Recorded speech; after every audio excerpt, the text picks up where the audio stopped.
She was left for dead after the 100th lash. He found her by the river, broken but alive.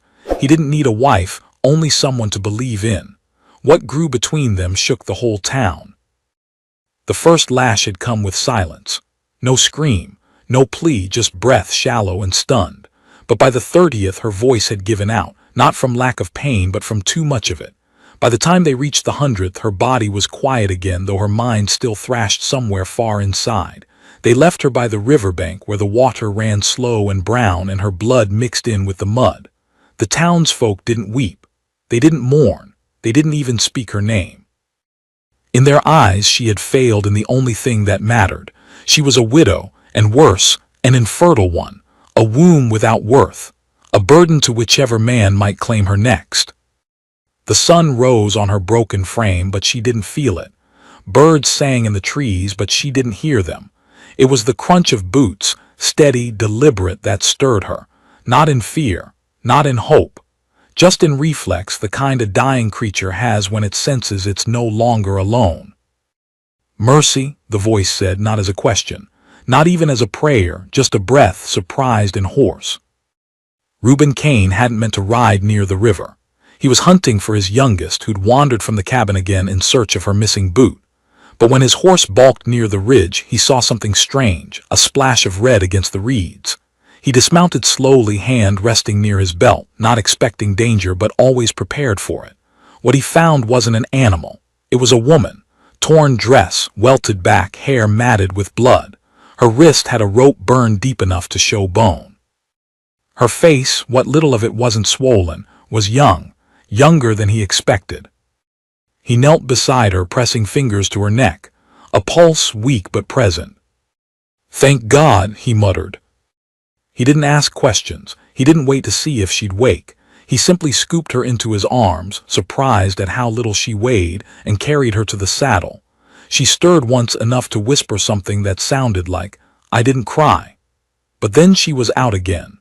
Reuben mounted behind her, holding her upright as the horse turned back toward the cabin nestled between the trees. The ride was long, but the children were waiting at the steps when he returned. Amos, the oldest at 14, stiffened the moment he saw her. "What happened to her?" he asked, voice caught between fear and anger. "Trouble," Reuben answered simply, "but not ours, not anymore." Ruth, just 10, reached for the woman's dangling hand, then drew back at the sight of her wounds. "Is she gonna die?" "Not if I can help it." Reuben carried her inside, laid her gently on the straw cot in the corner, and sent Amos to boil water. Ruth fetched linens, and Hannah, the middle child, quiet and soft-spoken, simply stared. She hadn't spoken much since her mother passed 2 winters ago. Reuben didn't press her. He worked through the night, wiped blood, cleaned wounds, smeared honey and herbs where skin had split wide. It wasn't perfect, but it was care. And care was more than she'd been given by the town that whipped her. By morning, her fever was climbing. She thrashed weakly in her sleep, muttering names no one knew, crying out for a child she never had. Reuben sat beside her, a wet cloth pressed to her forehead, and wondered what kind of cruelty had been done to her. He didn't ask. He never did. But he thought about it. Every hour she breathed was another answer. 2 days passed before her eyes opened. They were gray, wide, and terrified. She tried to sit up but collapsed with a cry. The sound roused Ruth, who ran to her side. "You're safe," the girl said quickly. "Papa found you. You're in our cabin now. You ain't in trouble no more." The woman blinked slowly, struggling to process it. Reuben came over, hands callous but careful. "You're hurt bad, but you'll heal." Her lips cracked when she spoke. "Why'd you help me?" Reuben didn't flinch, 'cause no one else did. Tears welled in her eyes. "I'm not worth." "You're alive, that's worth something." She tried to nod, but even that was too much. Her breath hitched. "What's your name?" Ruth asked. She hesitated, then answered, "Naomi." It came out small, like it hadn't been spoken aloud in a long time. The days turned to a week. Naomi's strength grew slow but steady. The children brought her broth, sat by her bed with stories, shared jokes and songs she didn't understand but smiled through anyway. Reuben remained quiet, always nearby but never intrusive. He chopped wood, fed the chickens, cooked simple meals. When Naomi could sit up on her own, she offered to help. "You're not ready," he told her. "I need to do something," she insisted. "I can't just lie here." He didn't argue. Instead, he handed her a bowl of peas to shell. She worked with trembling fingers, her pride louder than her pain. That night she wept softly in the dark. Reuben heard but didn't speak. He sat by the fire, sharpening his knife. It wasn't until the second week that she dared ask, "Where's their mother?" "Gone," he said. Naomi swallowed. "I'm sorry." Reuben nodded once. "Me too." She didn't push further. They didn't talk about grief, but it lived in the quiet between them. Word came from town a few days later.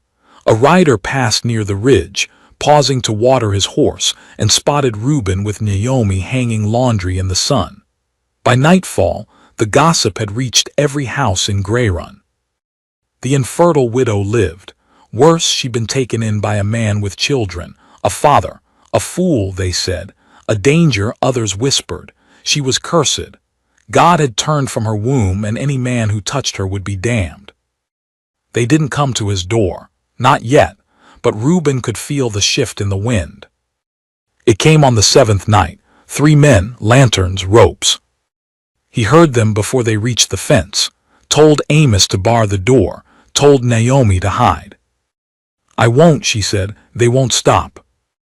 He looked at her, this woman barely healed, barely standing, but braver than he'd ever seen. And something in him shifted. "Stay behind me," he said. When he opened the door, the wind howled. The tallest of the men stepped forward. "You got something that don't belong to you, Cain." "I didn't know people were property now," Reuben answered. The man smirked. "She's cursed. She's healed. She's barren.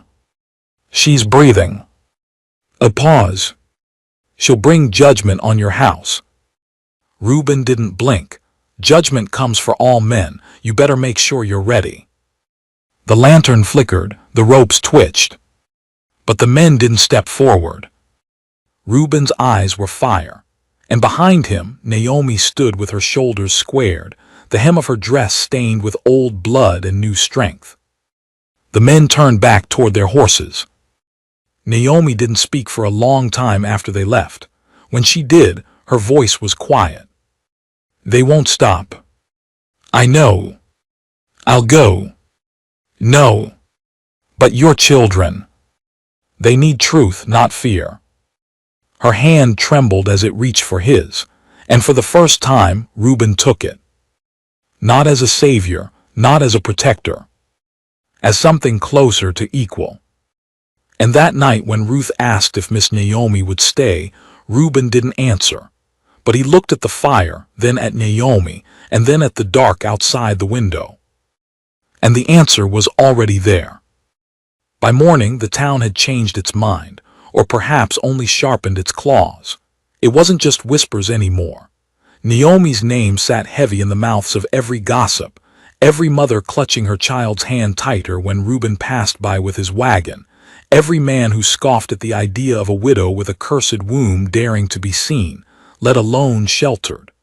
The talk hadn't killed her, but it scraped deeper than the lash. Words carried farther than whips ever did, and Naomi had lived long enough to know that sometimes silence was just as cruel.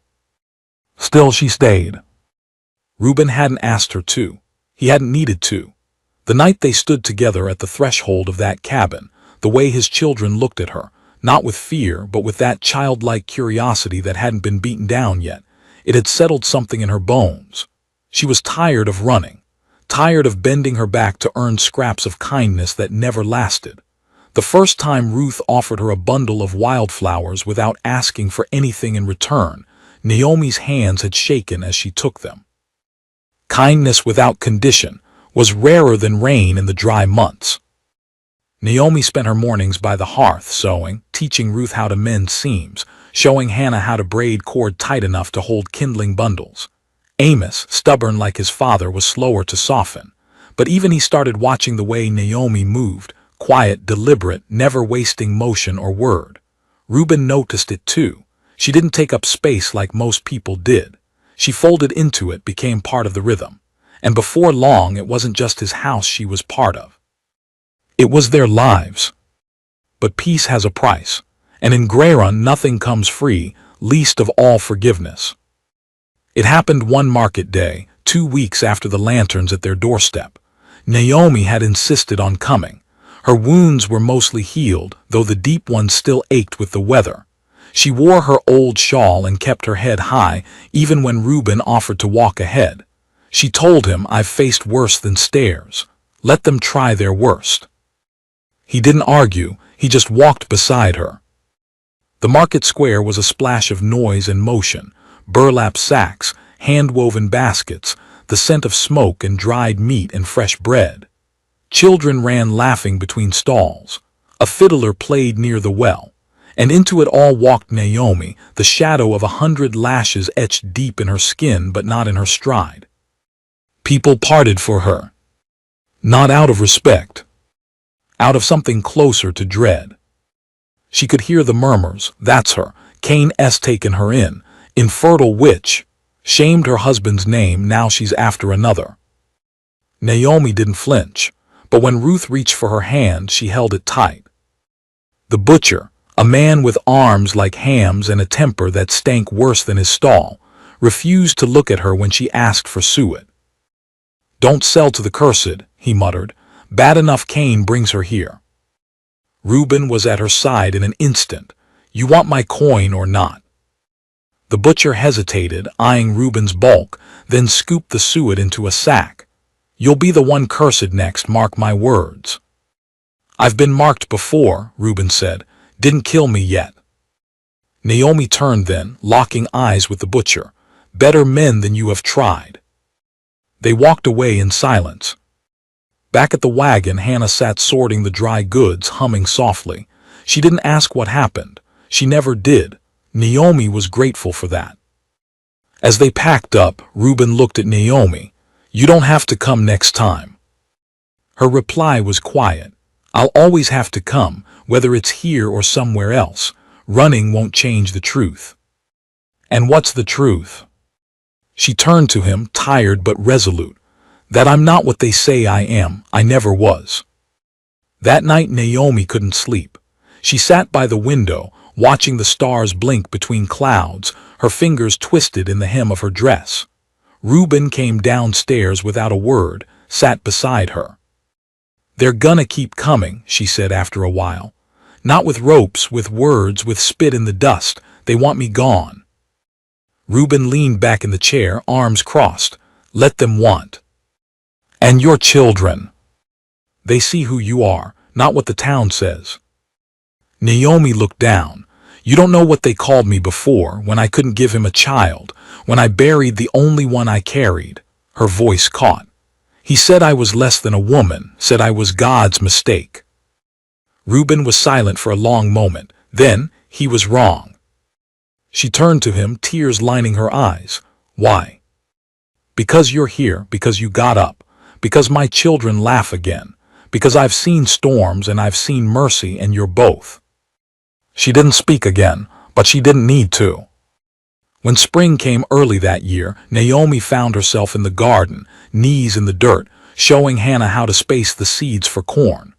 Ruth brought water from the creek in a tin pail, splashing half of it on her skirt. Amos watched from the fence, then walked over, picked up the hoe, and started digging without a word. Naomi said nothing, just handed him the seeds. They planted in silence. That night, as Reuben sat by the fire sharpening his blade, Naomi handed him a cup of broth. He took it, nodding. "You've been quiet," she said. "Thinking." "About what?" He didn't look up. "What it means to stand between a woman and a world that wants her gone." Naomi sat beside him. "You don't have to stand for me." "I'm not." She blinked. "I'm standing with you." Their eyes met, And in that quiet space between flickering firelight and shared breath, something changed. It wasn't spoken, but it was there. 3 days later, the preacher came. He was a stiff man with a stiff collar and eyes that saw only what they wanted. He stood at the fence with a Bible in hand and judgment on his lips. "Reuben Kane," he called, "I come with counsel and warning." Reuben stepped out of the barn, shirt damp with sweat, eyes steady. "What is it?" "The town is restless. They don't like that you've taken her in. She's under my roof. That's all they need to know. She's unclean. She's alive. She's barren. She's been through hell." The preacher bristled. "The Lord says." "The Lord also says to shelter the broken, heal the wounded, love thy neighbor." "She's not your neighbor, she's your downfall." Reuben leaned on the fence post. "If she's my downfall, then I'll fall proud." The preacher's face turned red. "You're risking your soul." Reuben's voice didn't rise. "My soul ain't yours to weigh." Naomi watched from the window, her heart pounding. She wanted to run, to hide, to weep, but instead she stepped outside. "I buried a child," she said clearly. "I wept on my knees for years. I begged God for mercy and got silence, but he didn't forget me. He sent me here." The preacher turned to her, mouth open. "I don't need your judgment," she finished. "I have enough scars." The preacher left. But the town did not forget. And by the next full moon, something darker was coming. The full moon rose like a swollen eye above Greyrun, and beneath its light, bitter hearts stirred. What hadn't been broken by ropes or ridicule began to fester into something worse: envy. Men who never lifted a finger to protect their own wives now spit Reuben's name like it tasted foul. Women who praised virtue in church whispered filth into each other's ears when Naomi passed, their envy masked as moral concern. Even children, sharp-eared and mean in the way only children could be, began to echo their parents' poison. The town hadn't forgiven Naomi. It had only paused to catch its breath. It was Ruth who brought home the first real sign. She returned from the creek with a basket of linens and a quiet in her eyes Reuben had never seen before. "They drew her in the dust," she whispered. Reuben crouched beside her. "Who?" "Some of the boys drew her lying down, wrote things next to her, ugly things." Naomi didn't flinch when Ruth recounted it. She simply stood, took the basket, and continued folding the linens. Her hands didn't shake, her eyes didn't water, but her silence weighed more than any scream ever could. Later that night, Amos asked, "Why don't we leave?" Reuben looked up from the saddle he was mending. "Where to?" "Somewhere else. Anywhere. Somewhere folks don't care what she can or can't do." Naomi sat across the room, weaving a strip of leather. She didn't look up. "We leave," Reuben said slowly. "They win."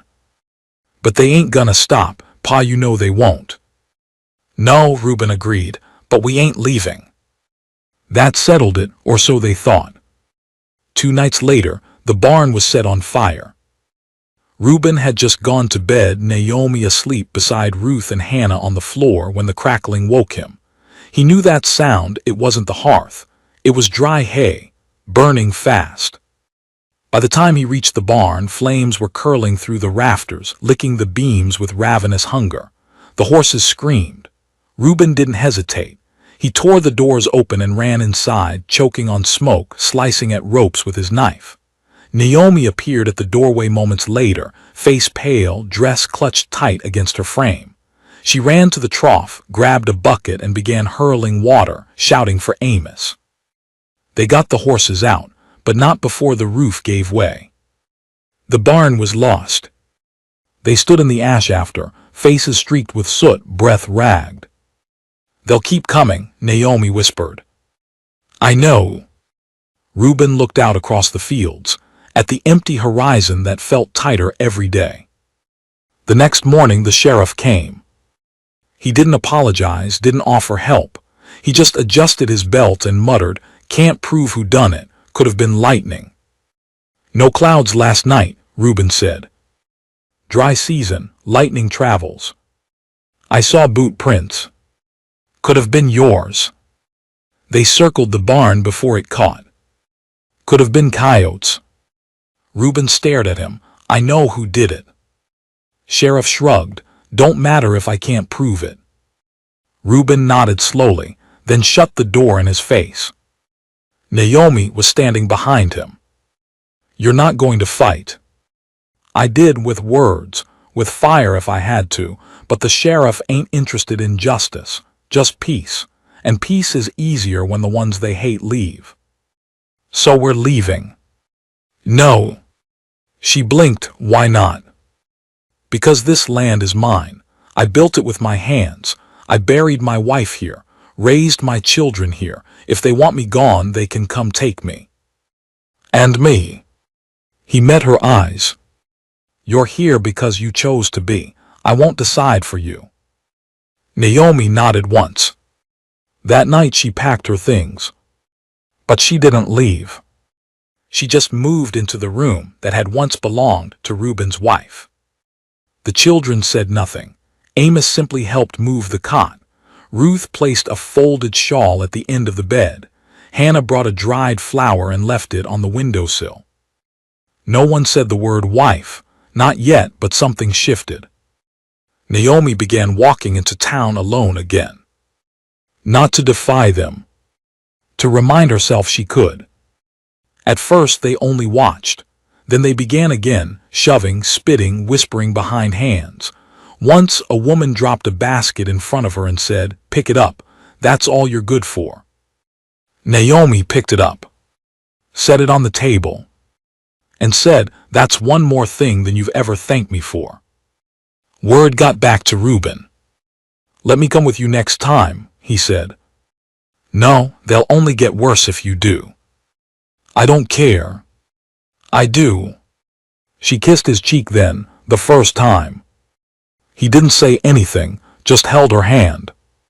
3 weeks later, they returned from town to find a message carved into their door. "Whore." Reuben scraped it off with a chisel. Naomi didn't cry. But that night, she sat by the fire long after the children had gone to sleep, staring at her hands like they were foreign things. "I didn't ask for this," she whispered. "I know. I didn't want to be barren. I know. I prayed, I begged." Reuben nodded. "I still do," she said, voice breaking. "I ask him why I was made this way, why he gave me a heart for children and a body that won't hold them." Reuben's voice was low.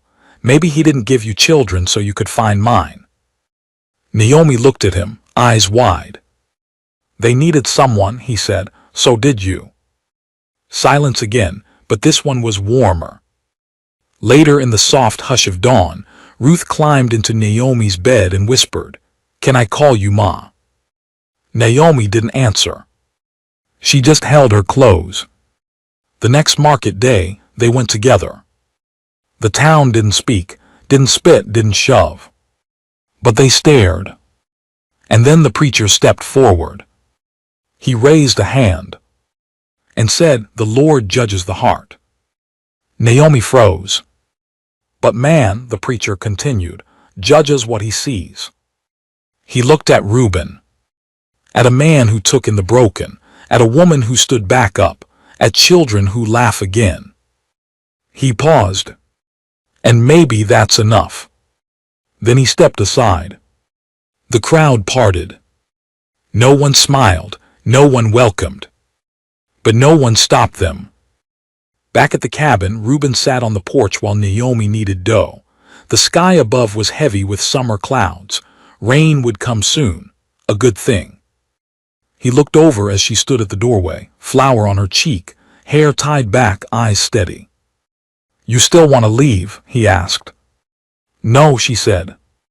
"Then stay, not as a guest, as a wife." Naomi's breath caught. "You sure?" "No," he said, "but I want to be."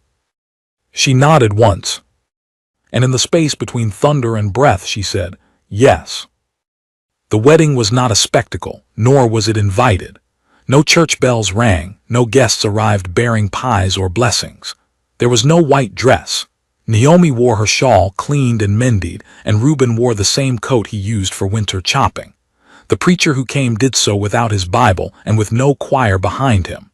He stood on the porch with a voice hoarse from dust and age, and he spoke the words softly, as if afraid the wind might carry them to the wrong ears. But the words were enough. Naomi didn't cry during the vows. She stood with both hands gripped in Reuben's, her fingers calloused from work, his scarred from years of handling tools and ropes and sorrow. When the preacher asked if they would have each other in sickness and in health, through the lean seasons and the floods, Naomi said yes, so quietly that only the children and the wind seemed to hear. Reuben nodded once. I already have. No kiss followed, just a long look, honest and raw. Then they stepped inside together. The preacher left without staying for bread. No one from town came, and yet in that silence there was something sacred, something real. That night Naomi sat by the fire with Ruth nestled in her lap, Hannah beside her working on her stitching. Amos sat close to the hearth sharpening his blade, quiet but content. Reuben brought in the last of the firewood and lingered in the doorway for a moment. His eyes swept the room, not searching, just seeing. Then he set the wood down and took the chair opposite Naomi, their eyes meeting in the hush between crackles. They were a family now, not by blood, not by law, but by something harder to name and even harder to break. But Grayron had not forgotten them, and it had not forgiven them. The man who'd carved whore into their door had a brother, Wade Lockett, and Wade was not the kind to take slights lying down. He saw Naomi as a stain on the town's name, and Reuben as the fool who'd smeared her filth across their pride. He stirred men in the saloon with talk of curses and justice. He whispered to the sheriff about disease, about the influence on children, about what would happen if other women started believing they didn't need permission to belong. One night 2 weeks after the wedding, Reuben rode into town for nails and molasses. He didn't return by nightfall. Naomi waited on the porch until the moon rose high and the air turned sharp. Still no sign. Amos watched from the fence, jaw tight. He's never late. Naomi nodded. Something's wrong. I can ride in, Amos offered. You're 14. And you're hurt. Naomi paused. I was. They saddled the mule, fastest they had left since the barn fire, and Naomi rode into Grayron with nothing but a knife beneath her skirt and a prayer in her chest. The road twisted through the valley, dark and narrow, every sound from the woods prickling her nerves. But she didn't slow. She'd come too far to let fear send her back now. The town was quiet when she arrived, but lights still burned in the saloon. She tied the mule behind the post office and walked in through the back, keeping to the shadows. The moment she stepped inside, the laughter stopped. Wade Lockett sat at the far table, boots propped on the bench, drink in hand. Reuben knelt beside him, hands bound, face bloodied. Naomi's heart nearly stopped. Wade grinned. Look who came crawling. Naomi didn't look at him. She went to Reuben, dropped beside him, checked his pulse. It was strong. Relief buckled her knees, but she stayed upright. You did this? She asked without looking up. Wade chuckled. He trespassed. This is public. Not for you. Reuben stirred. Go home, he rasped. Naomi stood slowly. You'll let him go. Why would I? Wade spat. Because I walked into fire once and survived. Because if you think I won't do it again, you've forgotten what I am. Wade stood, swagger fading slightly. You ain't anything, he said. I'm the woman you tried to bury, she replied, and I came back stronger. He took a step forward. Naomi didn't move. Her hand slipped to the knife beneath her hem, just a flick of her wrist, just one heartbeat. But it wasn't needed. The preacher entered the saloon. He didn't raise his voice. Just said enough. Wade turned. This is none of your business. The preacher stepped forward. It is now. If you touch him again, you'll answer to more than just God. Wade scoffed. You think the law is on her side? I don't care what the law says. I care what's right. Behind him, two more men appeared. One was the blacksmith. The other, a rancher who'd once refused Naomi's service but had begun to soften since the barn fire. You're outnumbered, the preacher said. Wade's lip curled, but he dropped his hands. She ain't worth it. Maybe not to you, the preacher replied, but worth's never been your business. They cut Reuben loose. Naomi helped him to his feet, his arms slung over her shoulders. They left without another word. Back at the cabin, Naomi tended to his wounds in silence. Ruth brought towels. Hannah fetched water. Amos sat with his jaw clenched so tight Naomi feared he'd crack a tooth. I should have stopped him, Amos said bitterly. You'll get your chance, Reuben said softly. Naomi looked at him, hands trembling as she pressed a cloth to his temple. Why didn't you fight? Because I didn't need to. You came. He winced as she dabbed at his cheek. You came for me. She paused. Of course I did. His voice was rough. No one ever has. The quiet that followed was heavy, but not with pain, with something else. In the morning, Reuben rose before the sun, bruised but steady. Naomi found him outside, hammering boards to a new shed. You should be resting, she said. So should you. She smiled faintly, stubborn. Pot calling the kettle. She joined him, holding the boards as he nailed them. They worked in tandem, no words needed. When it was done, they stood side by side, watching the shed frame catch the morning light. You ever think it'd be like this? He asked. No. You regret it. She thought long before answering. No. He nodded. That night they sat by the fire, children asleep upstairs, hands intertwined.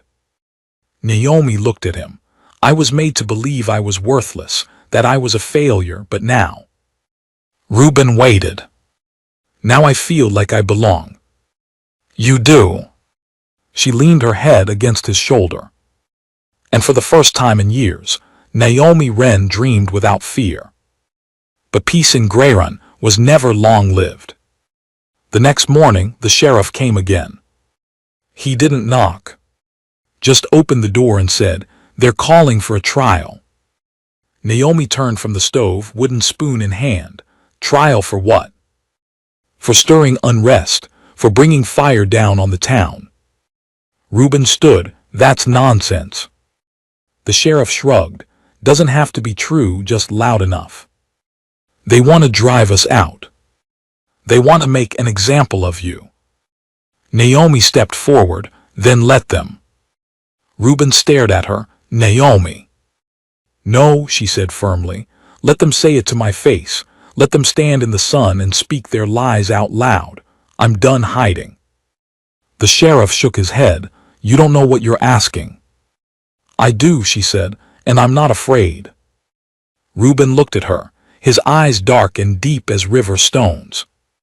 Then I'll stand beside you. The summons came 3 days later, printed in ink on a sheet of parchment nailed to the side of the old church in the center of Grayron. It bore no seal, no court signature, and yet its authority was unquestioned by the townsfolk. It read only this. A public inquiry shall be held regarding the conduct, presence, and consequence of Naomi Wren, recently wed to Reuben Kane. All concerned citizens to attend. They didn't call it a trial, not formally. That would have required laws, evidence, rules, but everyone knew what it was. A reckoning. A stage for the town to pour out its discomfort and dress it in the ragged clothes of justice. Reuben stood at the post reading the paper, jaw clenched. Naomi stood beside him, calm. If the words frightened her, she didn't show it. Her hand reached for his, and he gave it willingly. They want blood, he said softly. They already took it, she replied. Now they just want to see if I'll bleed again. He turned to her. We don't have to go. We do, she said. Because if we don't, they'll say we ran. They'll say they were right. And if we do? She looked at him, tired, calm, unshaken. Then they'll have to say it to my face. On the day of the inquiry, the whole town gathered. Not in the church, it was deemed improper, but in the open yard beside it, where the preacher's voice could still carry, though he'd been asked not to speak. A makeshift platform had been built from crates and old boards, and on it stood the sheriff, Wade Lockett, and a handful of others who fancied themselves the town's conscience. Reuben arrived first, flanked by Amos, Ruth, and Hannah. Naomi came last, alone, wearing her shawl over a simple blue dress, the same one she'd worn the night she was found near the river. Silence fell the moment she stepped into the clearing. Children quieted, men folded their arms, women pulled their bonnets lower. All eyes were on her, and yet none would meet hers. Wade was the first to speak. "Naomi Wren," he called, loud enough to shake the leaves in the trees. "You stand accused not by law but by the concern of this community. We've come to ask whether your presence here serves peace or invites judgment." Naomi didn't flinch. "And who gave you the right to ask?" Wade smirked. "The people." "And who are they?" she asked, turning to face the crowd. "Are they the same who watched me bleed and turned away? The ones who carved words into my door? The ones who burned the barn where children sleep?" The crowd shifted uncomfortably. "I buried a child in this town," she continued, "and you buried me beside her." A murmur ran through the crowd. "But I came back. I lived, not out of spite, not to shame you, but because I had no choice, because I was made to believe that my worth ended with my womb." She stepped closer to the platform. "But a man found me, a man with children who needed more than judgment, and in their laughter I remembered what love sounds like." She looked around. "I've done nothing to you, but you've tried everything to break me." Wade's face darkened. "You think a speech will fix what you are?" "No," she said, "because I'm not broken." "You're barren," he snapped. "You're a symbol of failure." "I'm a wife," she said. "A mother, a survivor. That frightens you, doesn't it?" Wade stepped forward. "This isn't your place." "It is now," a voice called. Everyone turned. The preacher stood at the edge of the crowd. Behind him, the blacksmith, the rancher, the shopkeeper who'd once slammed the door in Naomi's face, a handful of others. "She belongs here more than you do," the preacher said, stepping into the clearing, "because she's paid more than any of us ever have." Wade raised a hand. "This is a gathering of law and order." "No," the preacher said, "it's a gathering of cowards." Gasps echoed. Wade's jaw twitched. "You want to defend her?"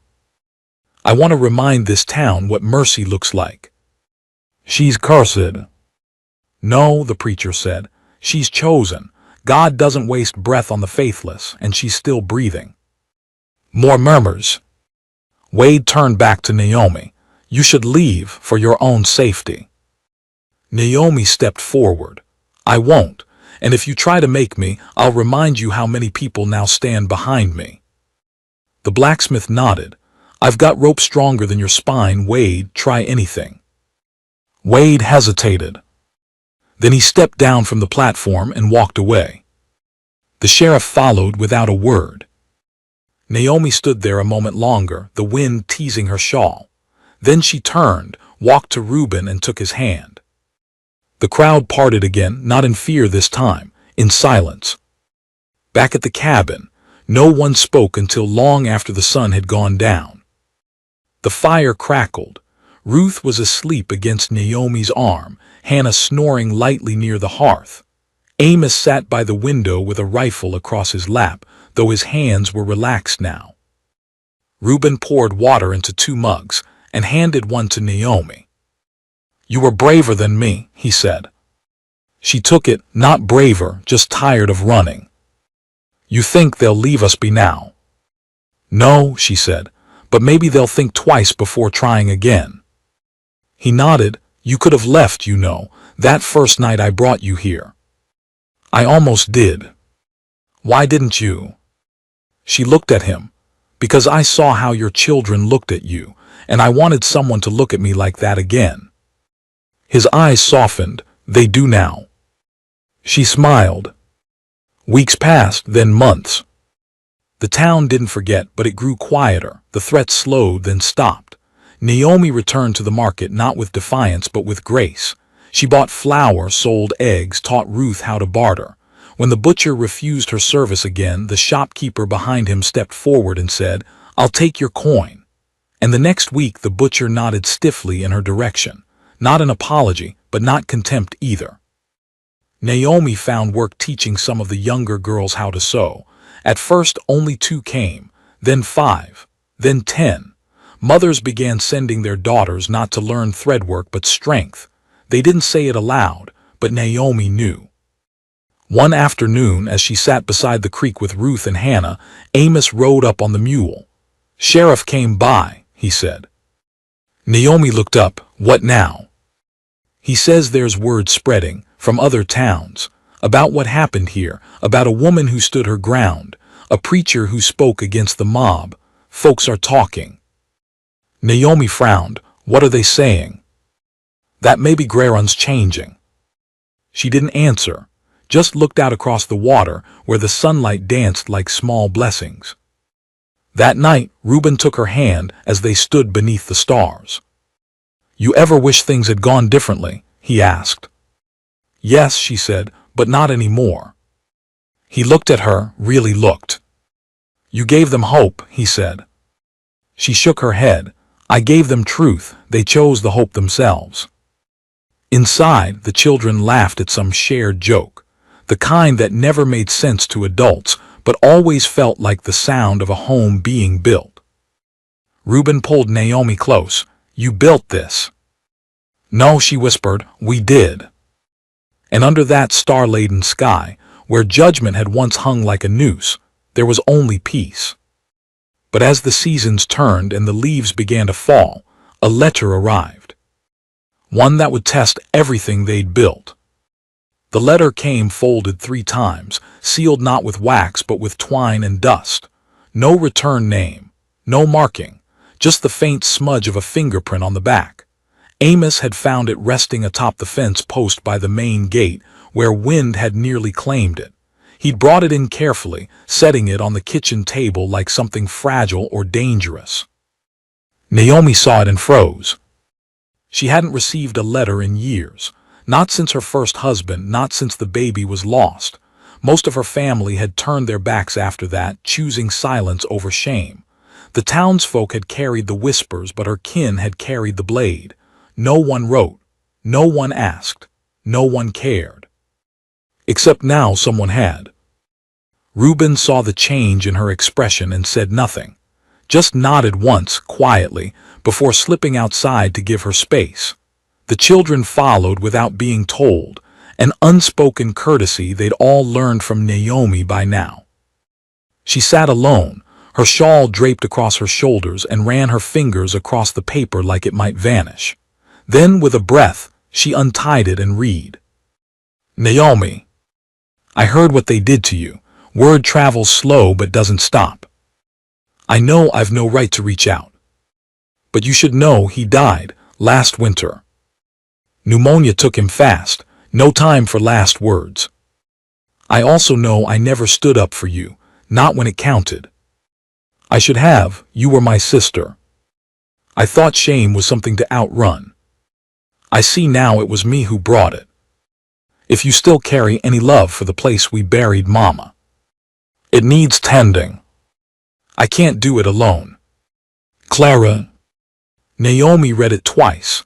Then again, the words didn't change. Clara, her youngest sister, the one who wept the night Naomi lost the baby but never wrote again. She had been the last piece Naomi clung to before Grayron, and now she wanted help. Now, after silence. She folded the letter and set it aside. Her hands trembled, but not with fear. When Reuben came back in, he didn't ask. He just placed a cup of hot water beside her. She waited a long time before speaking. "My sister," she said quietly, "she's alive." Reuben sat, And she wants something. She wants me to return, to help with our mother's grave. He was silent for a while. Then, do you want to go? Naomi didn't answer right away. She stared at the wall where the children's drawings hung, stick figures and crooked houses and animals shaped more like clouds than cows. She'd come to love those drawings, love the messy warmth of them. I don't know, she whispered. Part of me says it's a trap, part of me says it's a door. Then maybe it's both, he said. She looked at him. I don't want to leave what we've built. You're not leaving, Reuben said. You'd be returning. And what if I come back different? He reached across the table and took her hand. Then I'll learn you again. She breathed in long and slow, then nodded. She left at sunrise 2 days later. Amos helped pack a small bag, tucking in a spare blade without being asked. Ruth stuffed a piece of her favorite quilt into the bottom. Hannah drew a small flower on parchment and slipped it under Naomi's belt with a whisper, "So you don't forget us." Reuben stood beside the mule, reins in hand. "You'll have to go through Cinder Hollow," he said. "They don't take kindly to strangers." "I'm used to that." He handed her a canteen. "If you change your mind." "I won't." He nodded. "Then ride careful and right." She leaned in and kissed his forehead. "I will." The trail to her old home cut through 2 ridges and 3 dry creek beds. The land was harsher than she remembered, less forgiving, more narrow. Trees stood taller, but the air felt thinner. She passed a burned-out chapel near midday and a toppled fence come evening. Vultures circled high above, and coyote tracks lined the dusty path. She slept beneath an old pine the first night, one hand gripping the knife Reuben had given her. Memories drifted in and out, her mother's voice calling her in for supper, her father's boots by the door, Clara's giggle echoing from the hayloft. By the time she reached the old homestead, her heart felt like it was walking 2 steps ahead. The place had not changed much. The porch sagged, the barn leaned like an old man, the fields lay fallow, dry and choked with weeds. A windmill creaked in the distance, and a thin stream of smoke curled from the chimney. Naomi dismounted and walked up the path slow. Each step kicked up dust, each memory landing heavier than the last. Clara opened the door. Her face had aged, but not cruelly. Lines marked her brow, gray touched her temples, but her eyes were still that same clear blue, startled, like she hadn't truly believed Naomi would come. "Sis," she breathed. Naomi didn't speak, just walked forward and embraced her. They held each other a long time.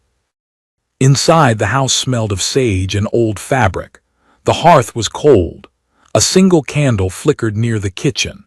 Naomi's fingers brushed the table as she passed, still the same grooves carved by restless hands. She paused beside the window, where Mama used to sit with her sewing. Clara watched her. "I didn't think you'd come. I didn't think you'd write." Silence. "He died last winter," Clara said. "No one came to the funeral, not even the preacher." Naomi nodded. "And Mama?" "She's buried under the elm. The roots are choking the stones." "I'll help." They worked in silence that afternoon, clearing brush, scraping moss from the headstone, replacing the bent iron markers with fresh ones. Naomi's hands blistered, but she said nothing. When the work was done, they sat beside the grave and listened to the wind. "I was wrong," Clara said, "when I turned from you." Naomi looked ahead. "Why?" "I was scared. Scared you'd remind me of what I lost, too. I married a man who hit me, told me it was my fault we couldn't have children." Naomi turned slowly. "I left him last year," Clara continued. "Found this place abandoned, took it back." Naomi reached for her hand. They sat until dusk. That night Clara made tea. They sat by the fire and spoke like sisters again. Naomi told her about Ruth and Amos and Hannah, about Reuben, about the barn, the fire, the mock trial. Clara listened, tears shining. You sound strong, she said. I had no choice, Naomi replied. Turns out that's where strength hides. The next morning, Naomi packed to leave. Clara stopped her at the porch. Come back when spring comes. The garden needs planting. Naomi smiled. I will. The ride back felt lighter. Cinder Hollow didn't slow her. Riders passed but didn't glance twice. Birds scattered from trees and the sun burned off the cold. When she crested the last ridge and saw the cabin below, Naomi's heart ached with something she hadn't felt in a long time. Home. She arrived just as the children came running. Ruth shrieked and threw her arms around Naomi's waist. Hannah buried her face in her skirts. Amos stood by the gate, arms folded, lips twitching like he didn't want to smile but couldn't help it. Reuben stood on the porch. Naomi walked straight into his arms and didn't let go. That night after supper, she sat beside him and whispered, I remembered who I was. He smiled. Who's that? A woman with nothing left to prove. And for the first time since the lashes, she slept without dreaming of pain. But in the morning, Reuben found something hanging from the gate post. A doll, twisted from twine and straw. Its belly torn open and stuffed with ash. Reuben stared at the doll longer than he should have. His hand gripped the gatepost so tight the wood creaked beneath his fingers. It wasn't the straw or the crude stitching or even the blackened ash stuffed inside that made his blood cold. It was the familiarity of the thing. A symbol, an omen. Old folk in the hills used to call them barren dolls. In backwoods curses, it was said that stuffing one with ash and placing it on a doorstep was a way to call God's silence upon a womb, or a grave upon a family. And someone had placed it here. Not by accident. Behind him, Naomi stepped into the morning light, her braids still wet from the basin, eyes sharp and rested after the first good sleep since her return. She saw Reuben's back tense, saw the way his jaw tightened, and without a word she came to stand beside him. She saw the doll, and she understood. She reached out, took it gently from the post, turned it in her hands like a mother might a wounded bird, and then without hesitation she walked to the fire pit, struck a match, and set the doll ablaze. No words. No curse returned. Only smoke. It rose into the sky, curling into the blue like a prayer rewritten in flame. That night Reuben didn't sleep. Neither did Amos. They took shifts at the window, rifle laid across the table. Naomi didn't argue. She tucked the girls in and kissed their foreheads like it was any other night. But in her gut she knew it was. The next morning, a note was nailed to the tree by the edge of their property. Your house is unclean. Judgment comes. Leave or bury another. It wasn't signed, but Naomi recognized the hand. Wade Lockett. She didn't need proof. The man's hate had never learned subtlety. And now, after everything, the trial, the stares, the silence, he had decided that fear was easier than failure. Reuben rode into town before sunup. He didn't tell Naomi, but she knew. He returned with a bruised knuckle, dust on his coat, and a tightness in his eyes that hadn't been there before. He said only, I warned him. Naomi didn't ask for details. By the week's end, the attacks began. First it was the well, salt poured down the stone, ruining the water. Then it was the smokehouse, its door torn off, its contents spoiled. The children's toys were found shredded one morning, scattered in the mud like the remains of a feast for wolves. Still, Naomi didn't break. Reuben patched what was broken. Amos stayed close to the cabin. The girls didn't understand everything, but they saw enough to grow quiet. One night, as Naomi sat by the fire, stitching a tear in Hannah's dress, Ruth crawled into her lap and whispered, Why do they hate you? Naomi paused. They don't hate me, she said softly. Ruth blinked. Then why do they hurt us? They're afraid. Of what? Naomi looked at the flames. of someone who got back up. A week later, the fire came. It was late. The wind howled outside. Reuben had just finished oiling the hinges on the back door when Amos shouted from the window. "Smoke!" Naomi ran to the girls, pulling them from their beds. The barn, what was left of it, was ablaze again, fire licking through the dry timber with a hunger that had waited too long. Reuben and Amos grabbed buckets, but the wind fought them. Naomi stood with the girls at a distance, shielding their eyes from the heat. They saved the shed, barely. But the damage was done. Come morning, the air smelled of cinders and loss. And beside the ashes, carved into a tree stump, was a single word. "Witch." Naomi read it in silence, then turned to Reuben. "This won't end unless we end it." He looked at her, jaw set. "Then we do." That afternoon, they rode into Grayrun.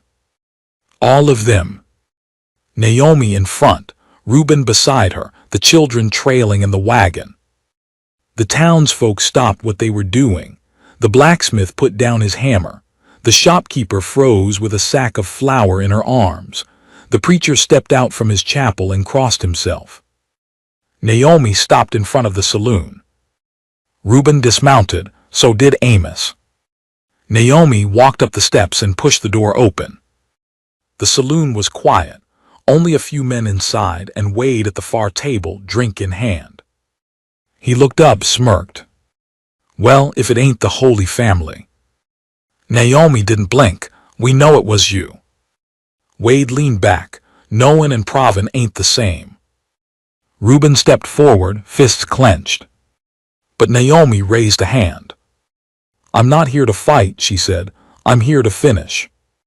Wade snorted. "Finish what?" "The fear." Wade's smirk faltered. Naomi stepped closer. "You think I'm cursed, you think I don't deserve peace. Maybe you're right, but I've earned it." She looked around at the others. "And anyone who tries to take it from me again will see just how much I've learned from being broken." Wade stood. "You threatening me?" "No," she said. "I'm warning you. This is your last chance. Leave us be." He stared at her. Then at Reuben. Then back. "You got nerve," he said. "No," she replied. "I have scars." Then she turned and walked out. They left the town in silence. Back at the cabin, Reuben didn't speak for a long time. But that night he built a fence. Not around the farm. Around the road leading in. A message. They weren't hiding. They were staying. 2 days passed, then 3, no attacks, no notes, the wind changed. And then one morning, a rider came. Not from Grayrun. From the valley beyond. He wore a dusty coat, carried no weapon Reuben could see, and bore a letter with the seal of the circuit judge. Reuben opened it, read, then handed it to Naomi. It was simple. "Your name has reached farther than you know. We have received multiple complaints regarding Wade Lockett. I will be arriving within a fortnight. Prepare testimony." Naomi's hands trembled as she folded the letter. Justice, it seemed, had finally heard. But it wouldn't come easy. And Wade, cornered, desperate, was not a man who would surrender quietly. The wind carried a strange quiet in the days that followed, as if the land itself were holding its breath. Naomi rose early each morning, checking the path down to the creek, the barn, what was left of it, and the old pine by the ridge. She knew better than to believe silence meant safety. Sometimes it was only the space between strikes. Reuben kept to his work but never strayed far. The children noticed the change in the air. Ruth grew clingy. Hannah stopped humming. Amos kept the rifle close, eyes sharper than his 14 years ought to allow. Every knock at the cabin door made Naomi's breath hitch. Still, the letter from the circuit judge remained folded on the mantel, its presence like a candle in a room too long dark. It wasn't justice, not yet, but it was the promise of it, a thing she'd learned not to expect and therefore dared not fully believe. The judge was due by week's end, which meant Wade had 5 days left to strike. And strike he did. It began with the preacher. He was found lying outside the chapel one morning, bruised and bloodied. No witnesses, no proof, but a message carved into the wooden cross above the door. Traitors burn too. The town buzzed, but no one spoke up. No fingers pointed. No arrests made. Fear returned, crawling back under doors and into the corners of homes where children pretended not to listen, and wives pressed their lips together and told themselves it would pass. Reuben visited the preacher. Naomi brought bread, pressed his hand gently when she left. His mouth was too swollen to speak, but his eyes, though still shone. Next, the judge's path was blocked. Not by men. By fire. The road through Raven's Hollow, one of only 2 ways into Greyrun, was found burning 2 days before the circuit judge's expected arrival. No wagons could pass. No messengers got through. Naomi heard the news from a trapper who passed the cabin, breathless and shaken. "Smoke thick as tar," he said. "No getting through." Naomi nodded. "Then we wait." That night she stood by the window long after the others had gone to bed. Reuben joined her in silence. "They're desperate," he said. "Cornered animals always are. We could send someone through Ledge Pass. It's slower, but—" "No," she said. "He'll come, if not through fire, through something else." Reuben looked at her. "You really believe that?" "I have to," she whispered. "If I stop now, I don't think I'd ever get back up again." The next morning, Ruth didn't wake.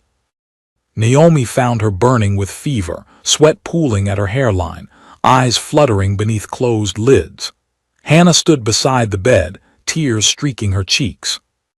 "She was fine last night," the girl whispered. "She said her tummy hurt and then she just slept." Reuben rushed in, already grabbing cloth and water. Amos ran for the basin. Naomi pressed her palm to Ruth's forehead. "She's burning," she said, "too fast." Reuben looked at her. "Poison." Naomi nodded slowly. "I think so." The goat's milk. She'd given Ruth the last of it the night before. It had tasted off, but only faintly. Reuben had poured the rest out, saying nothing. They worked through the day. Cool cloth, water, honey and herbs. Naomi never left Ruth's side. She told her stories, sang lullabies in a voice cracked from years of disuse. The fever broke just before dusk, leaving the child limp but breathing. Naomi held her all night. She didn't cry. She didn't sleep. The next day, Reuben found another doll hanging from the fence. This one had Ruth's name stitched into its belly. Naomi didn't set it on fire. She buried it 3 feet down, beneath stones, let the curse go to rot. That evening, a lone rider approached from the west. Not a man from town. Not a trapper. The circuit judge. His clothes were scorched at the edges, face lined with soot and sun, but his eyes were clear.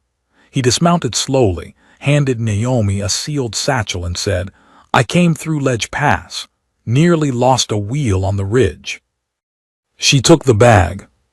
"Still want to speak?" he asked. She looked back toward the cabin where the children waited. Ruth was sitting up now, sipping broth, cheeks still pale but brighter. Amos stood by the door. Hannah peeked through the curtain. "Yes," Naomi said, "more than ever." The inquiry was set for the next morning. This time it wasn't whispered. Word spread fast, too fast for Wade to stop it. And when the townsfolk gathered once more in the clearing beside the church, they came not to watch but to listen. The preacher stood too, arms still in a sling. The blacksmith had closed his shop. Even the butcher, sour as ever, stood at the edge of the crowd. The judge sat behind a makeshift desk, flanked by 2 men unknown to Greyrun, riders from the circuit, lean and watchful. Naomi stood alone in the center. She told them everything. Not with fury, not with tears. With clarity. She told of the first lash, the 100th, the riverbank, the children, the fire, the dolls, the threats. She named Wade not as an accuser, as a witness, a survivor. Reuben stood beside her only once, when the judge asked if any man could speak to her character. She raised my children better than I ever could, he said. She taught them courage, kindness, how to stand when the world wants you to kneel. He looked out at the crowd. She taught me that too. When Wade was called, he did not appear. They found him an hour later, hiding in the cellar of the saloon. He came out shouting, red-faced, spitting. "She's cursed," he roared. "She's a wombless witch. She bewitched the whole lot of you." The judge didn't flinch. Enough. He read the names of the men who'd come forward with stories. The farmer whose crops Naomi helped revive. The woman who left a cruel husband after Naomi spoke in the market. The mother whose child had learned to speak again after Naomi sat with her through winter fever. The judge stood. "You've cursed no one," he said to Naomi, "only survived, and in doing so shamed the rest of us into remembering what mercy looks like." Wade was taken in irons. He didn't go quietly. But he went. Back at the cabin, Naomi sat with Ruth, her hand stroking the child's curls as the girl drifted to sleep. Reuben stood in the doorway, watching the wind dance through the pines. "You won," he said. Naomi looked up. "No," she said, "I healed, that's different." She rose and stepped into the night air beside him. The stars were sharp and clear. The silence was deep but not heavy. "Do you still think you were cursed?" he asked. She shook her head. "I think I was chosen, not for pain but for this." She gestured toward the cabin, toward the children's laughter, toward the life built from ash and stubborn love. "I couldn't carry life in my womb," she said, "so God placed it in my hands." Reuben reached for her hand, held it. Neither spoke. They didn't need to. The fire inside crackled gently. And for the first time since the first lash, Naomi Wren felt entirely whole. Not in spite of the scars. Because of them.